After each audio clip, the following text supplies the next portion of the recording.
Assalamualaikum warahmatullahi wabarakatuh. Seperti yang sudah saya sampaikan pada edisi sebelumnya, bahwa kita saat ini sedang menghadapi siaga karena akan tiba musim kemarau yang akan berpengaruh terhadap tanaman padi kita. Teman-teman penyuluh seluruh Indonesia, para petani, saudara-saudara di seluruh Indonesia. Jadi sebelum melanjutkan, saya ingin mengingatkan supaya tidak ketinggalan di edisi kami berikutnya. Silakan di subscribe. Insya Allah akan ada beberapa substansi yang lain yang akan mengikuti apa yang saya paparkan hari ini. Jadi kemarin kita siaga terkait dengan musim kemarau. Konteks yang pertama kita bahas adalah bagaimana pengamanan tanaman yang telah ada.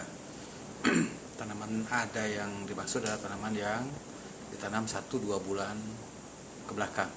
Jadi hari ini tanaman itu sedang tumbuh dan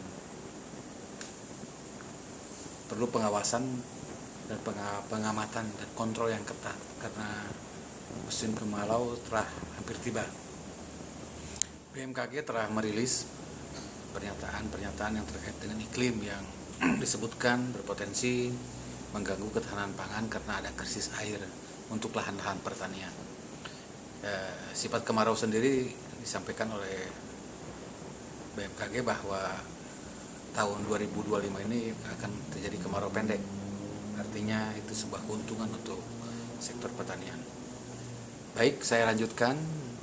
Hal yang harus menjadi perhatian kita terkait dengan menjelang datangnya musim kemarau adalah mengantisipasi kemungkinan terjadinya kekeringan seperti yang tampak dalam gambar. Ini mencerminkan adanya sesuatu yang masalah.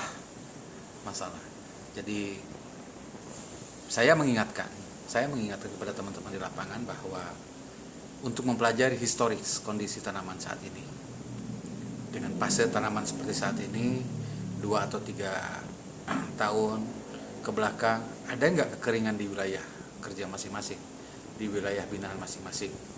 Jika memang ada kekeringan, maka hal itu bisa jadi akan terjadi pada tahun ini, sehingga kita harus mengantisipasinya. Yang kedua adalah bagaimana kita menyikapi rencana tanam berikutnya. Inti yang utama adalah selamatkan tanaman dengan hal-hal yang mungkin kita bisa lakukan di lapangan berdasarkan pemberdayaan dengan petani yang ada di sekitar kita. Sebelum melanjutkan, jangan lupa bahwa air yang ada harus kita optimalkan. Supaya air optimal, tentu yang harus pertama dilakukan adalah perawatan saluran irigasi. Yang kedua adalah memanfaatkan air yang ada dalam irigasi ini. Baik, setelah kita mengamati tanaman yang secara historis beberapa tahun terakhir terkena serangan kekeringan, artinya kita punya acuan, punya referensi apa yang akan terjadi dengan sawah-sawah yang ada di lahan kita.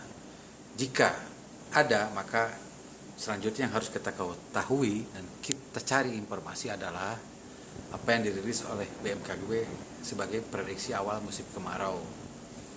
BMKG merilis berdasarkan basis provinsi, tapi sesungguhnya di dalamnya ada urean tentang kabupaten-kabupaten dalam provinsi. Bahkan lebih detail lagi, itu di kecamatan di tiap-tiap provinsi. Contoh, misalnya saya ambil ini Banten, ya. Banten disebutkan bahwa musim kemarau telah datang sejak bulan April yang meliputi 23% wilayah seluruh Banten. Mei-nya 39%. Juni nanti akan datang 38%. Artinya Juni ini sudah hampir 100% wilayah Banten mengalami musim kering. Nah, hal yang bisa dianalogkan dari apa yang ada di sini adalah kita mempelajari wilayah binaan kita masing-masing di provinsi masing-masing. Ya, tentu dari 2 hal yang pernah saya sampaikan tadi, historis sawah yang ada di wilayah kita dan prediksi awal musim kemarau akan akan menjadikan suatu solusi buat kita mengantisipasi terjadinya kekeringan di wilayah binaan kita. Solusi apa yang paling mungkin untuk dilakukan terkait dengan pengamanan tanaman yang sudah ada saat ini adalah apa yang disebut dengan pengairan berselang. Saya pikir teman-teman penyuluh petani sudah paham betul istilah asingnya adalah water intermittent, ya, menciptakan sawah dalam pengairan yang basah kering, ya, sebagai upaya untuk menghemat pemakaian air tanpa menurunkan hasil panen, ya, sehingga nanti ada visualisasi permukaan sawah terlihat kering. Sebenarnya air masih tersedia bagi pertumbuhan tanaman padi. Di mana? Di bagian dalamnya. Nah, sekarang bagaimana kita mengetahui bagian dalamnya ada air? Kita siapkan bahan-bahan yang memungkinkan kita bisa melihat air ada di bagian bawah tanah. Misalnya yang menggunakan paralon, bambu atau bahan lain yang dapat membantu kapan petani bisa menunjukkan atau teman-teman PL mengarahkan petani kapan air itu dimasukkan dan tidak. Pengairan berselang itu macam-macam. Ada yang 1 digenangi, 2 hari dikeringkan, ada yang 1 hari digenangi, 3 hari dikeringkan. Intinya pemilihan dan strategi serta keputusan yang diambil adalah mengacu kepada 2 hal pokok. Yang pertama, porositas tanah. Yang kedua, tekstur tanah. Teman-teman petani, teman-teman penyuluh di lapangan akan mengetahui bagaimana kondisi tanahnya di masing wilayah, sehingga nanti akan tergambar sebuah pilihan untuk mengambil keputusan yang paling tepat untuk melakukannya. Nah, bagaimana teknisnya? Ini paralon dibuat sedemikian rupa, 20 cm ke atas, top panjangnya 40, 20 dibikin lubang sedemikian rupa. Nanti paralon ini disimpan di tempat-tempat strategis di sawah, ya, untuk mengetahui bagaimana kondisi air yang ada di sawah kita. Selanjutnya dipasang sedemikian rupa, ya, setelah nampak jelas, ya, dibenamkan di bagian sawah untuk kita bisa lihat nanti ada air atau tidak, ya. Nah, ini teknisnya pengukuran. Jadi meskipun nampak kering di bagian tanah permukaan sawah, itu bukan artinya sudah tidak ada air, karena di bagian bawah itu yang dapat dilihat di paralon ada air, ya. Selama itu berair artinya, ya, tidak perlu pengairan. Air bisa digunakan ke sawah-sawah lain secara bergilir, sehingga diperoleh keuntungan. Ada wilayah-wilayah sawah, ya, yang merata penggunaan airnya, air dalam jumlah yang sama, tetapi cakupan dan cover air menjadi lebih besar, sehingga tanaman-tanaman yang potensial biasanya di bagian hilir terganggu oleh karena kekeringan akan menjadi bisa terselamatkan.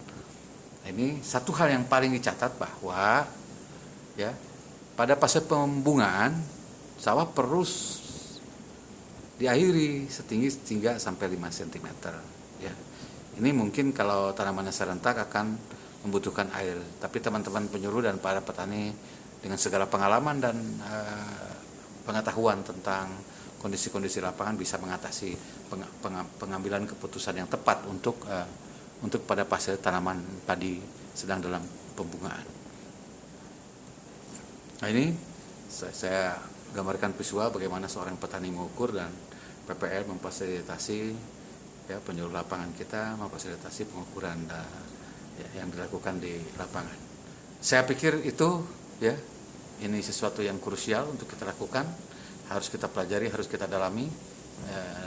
Dampingi terus petani, terus berbagi, dan jangan lupa subscribe untuk memperoleh informasi-informasi lainnya setelah episode ini. Wassalamualaikum warahmatullahi wabarakatuh.